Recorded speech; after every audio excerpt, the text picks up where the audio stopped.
Halo, selamat jumpa dengan Uyut di Suyut Win Channel.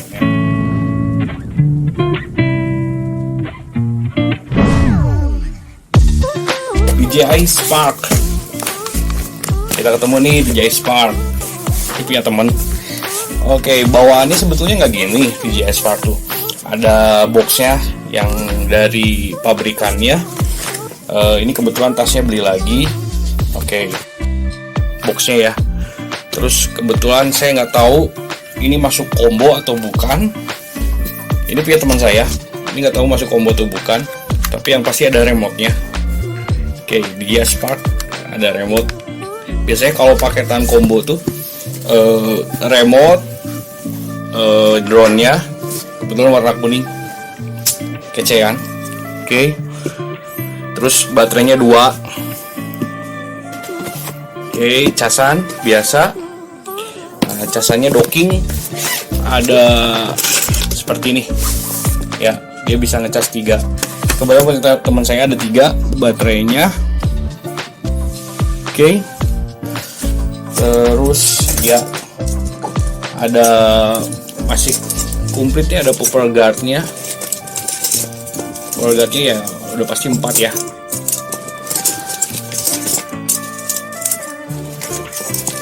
Nah, popper guard-nya. Oke, ini kabel casan. Ya, bawaannya tuh biasanya kalau combo ini casan, drone-nya, baterai 2 ini sama remote-nya. Oke. Nah, oke. Kebetulan katanya sih ini mau dijual. Jadi saya mau review dulu. Nih, saya akan jelaskan gimana cara menghidupkan, juga cara memainkan drone ini. Untuk harga drone yang di angka sekitar sekarang mungkin sekitar 6, sampai 8, ya, yang combo itu saya rasa cukup worth it sih ya, cukup enak dipakai untuk kebutuhan personal. Ini ada beberapa fitur, bisa kita mainkan gestur, jadi kita ikutin gestur kita, jadi tanpa remote ya. Bisa juga kita pakai remote-nya di handphone. Saya sarankan sih handphonenya di atas 4 core ya, supaya mainnya lebih enak. RAM-nya sih antara 4 juga cukup kayaknya.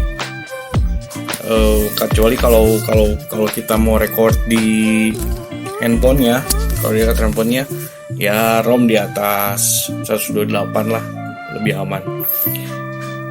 Di sini bisa ada slot memori juga, micro SD.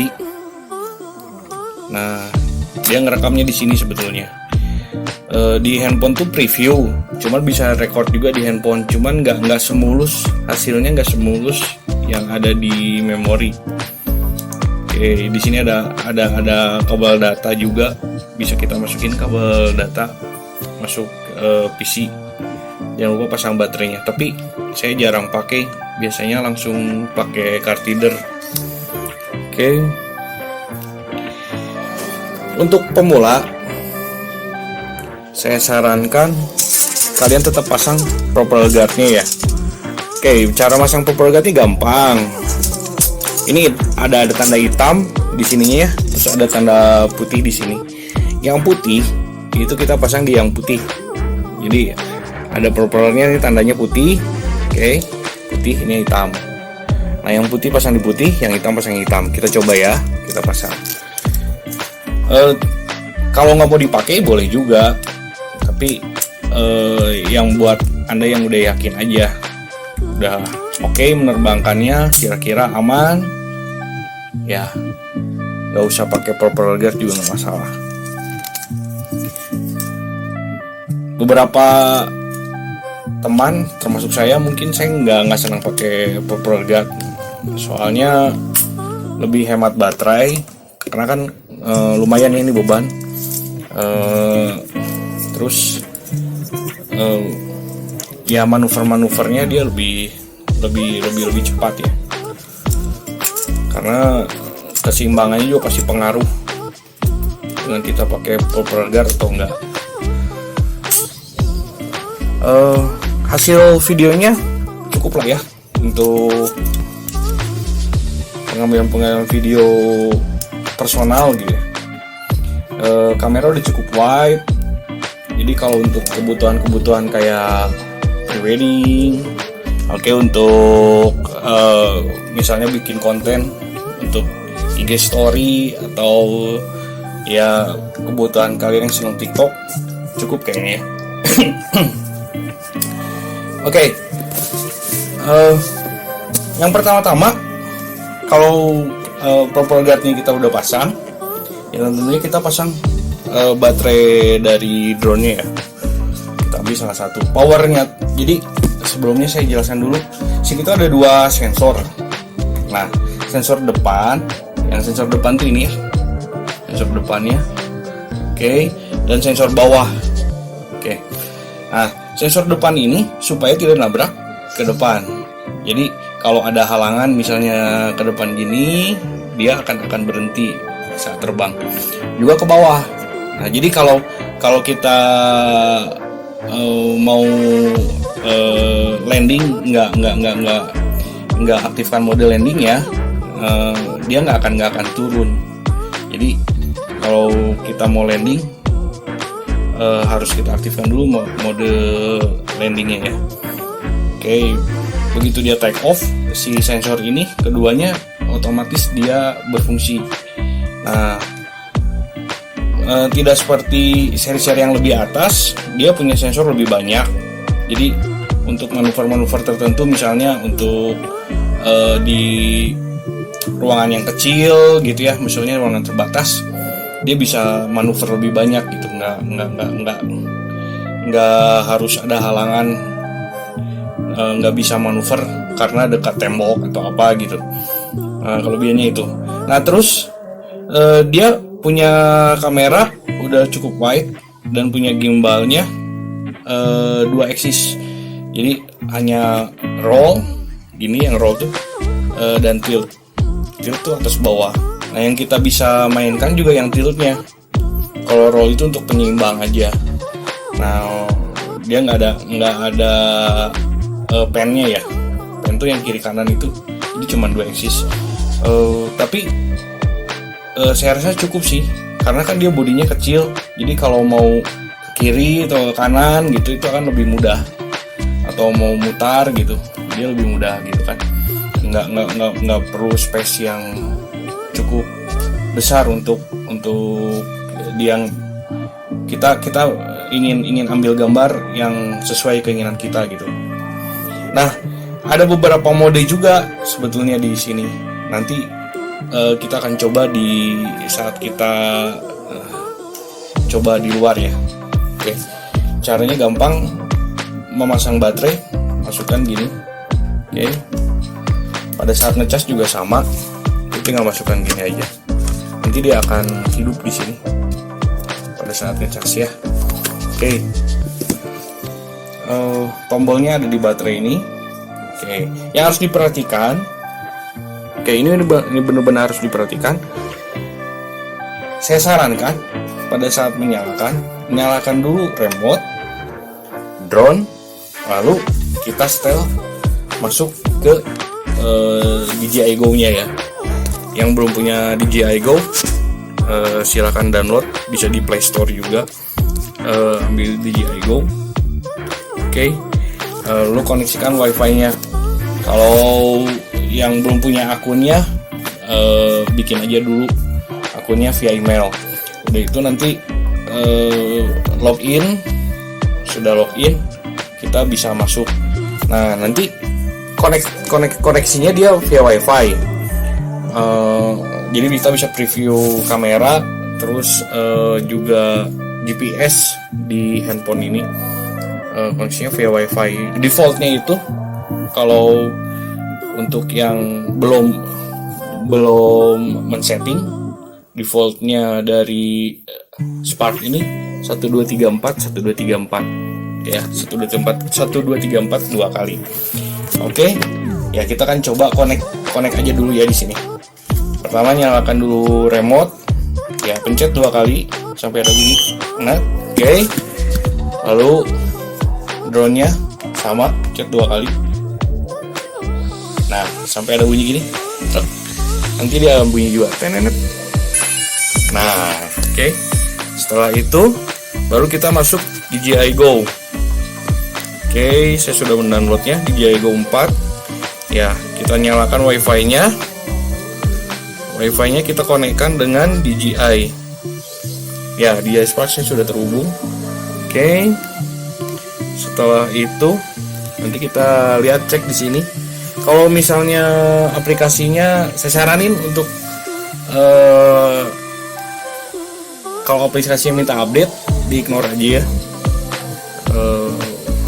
Supaya kita nggak banyak perubahan, sesuai dengan kebutuhan dia aja. Saya jarang sekali pakai yang gesture karena saya jarang selfie.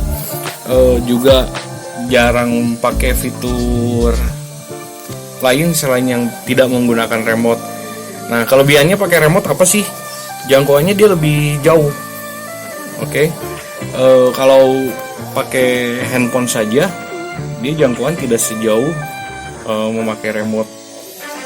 Saya nggak tahu berapa meternya itu, bisa dilihat browsing juga.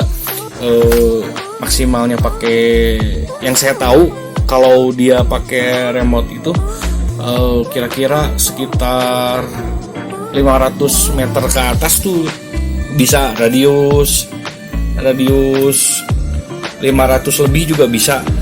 Jadi ini kita radiusnya tuh gini, itu 500 meter lebih bisa, ke atasnya juga 500 meter lebih bisa. Nah, kalau sudah terhubung, tandanya tuh seperti ini. Di remote-nya kita udah bisa go fly. Oke. Kalau keterangannya ready GPS seperti ini, nah itu berarti aman. Ready GPS. Terus kita lihat juga ini keterangannya ada 7 sinyalnya, oke lah. Tapi kalau di bawah 4 itu ya hati-hati ya. Sinyalnya di bawah 4 itu berarti kita harus hati-hati. Dibuka juga kuncinya untuk GPS-nya. Kita lihat GPS-nya. Oke. Ya, kalau sudah sesuai GPS-nya dengan tempat kita lock ya. Oke, itu harus diperhatikan. Kenapa harus diperhatikan ini GPS-nya? Pernah kejadian gini, GPS-nya bekas yang kemarinnya, akhirnya dia nggak ada mode RTH-nya. Ada satu fitur yang error, jadi harus diperhatikan itu juga. Rata-rata hampir semua drone pasti harus kita setting dulu GPS-nya. Nah, kalau no positioning gitu juga harus kita perhatikan, berarti belum worth it untuk kita terbangkan. Oke. Ya, kita akan coba terbang di luar. Nanti saya juga akan tunjukkan beberapa fitur mode autonya dari DJI Spark ini. Oke. Oke, yang pertama kita akan mencoba quick shoot mode dengan mode droning. Mode droning itu seperti apa? Caranya adalah kita klik tombol mode yang ada di layar handphone kita.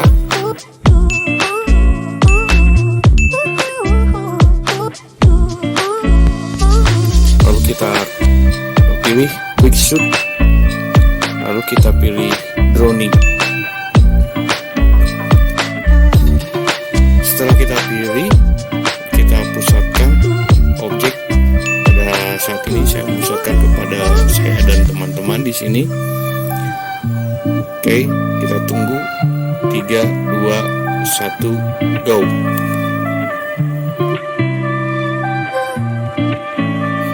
Bisa kita lihat drone menjauhi kita atau menjauhi objek yang kita pusatkan dengan membentuk sudut sekitar 45 derajat. Nah, begini.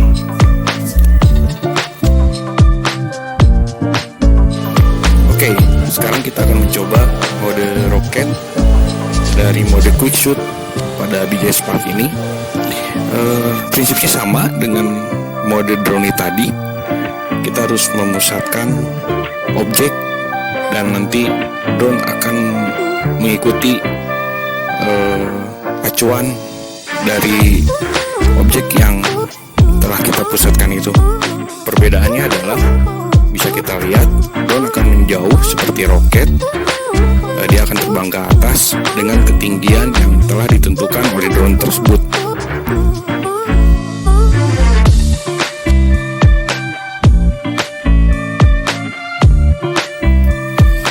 Oke, ini selanjutnya adalah mode circle. Mode circle ini drone akan mengelilingi kita 180 derajat. Oke. Dan masih ada mode satu lagi yaitu helix. Di mode quick shoot ini sama seperti circle, hanya dia akan mengelilingi juga menjauhi. Perbedaannya itu aja. Oke. Ya, berikutlah mode-mode quick shoot yang akan memudahkan kita dalam pengambilan gambar. Oke, masih ada mode lain seperti gesture, adaptive track, fly. Itu juga bisa kita gunakan, mempermudah kita untuk pengambilan gambar sesuai dengan yang kita butuhkan. Oke, sekian. Terima kasih sudah menonton video tayangan ini. Kalau kalian suka, silahkan like, komen, dan subscribe agar bisa mendapat video-video yang lainnya. Oke, sampai jumpa.